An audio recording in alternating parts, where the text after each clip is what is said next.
Shivan Dragon is as old as the game of Magic itself. It was originally printed in limited edition Alpha, Magic's very first set, and back in the day, it was one of the best creatures in Magic. That probably comes as a bit of a surprise if you've only ever played Magic in the recent past, as a reprint of the card in Foundations didn't even perform well in Limited.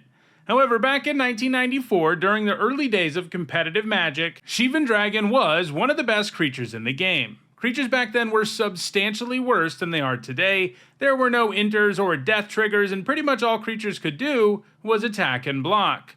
This environment made Serra Angel the best creature in the game. As the only creature at the time with Vigilance, she could attack and block every turn cycle, and flying also meant she was tough to stop. And that's a big part of what made Shivan Dragon good. With its 5/5 flying body, it was one of the few cards that could actually stand up to Serra Angel, and it could even close out the game faster than she could, thanks to its better stats and fire breathing. This resulted in Shivan Dragon putting up a top 8 at each of Magic's first major competitive events, the 1994 and 1995 World Championships. So it may be draft chaff today, but there was once a time when Shivan Dragon was a very important Magic card.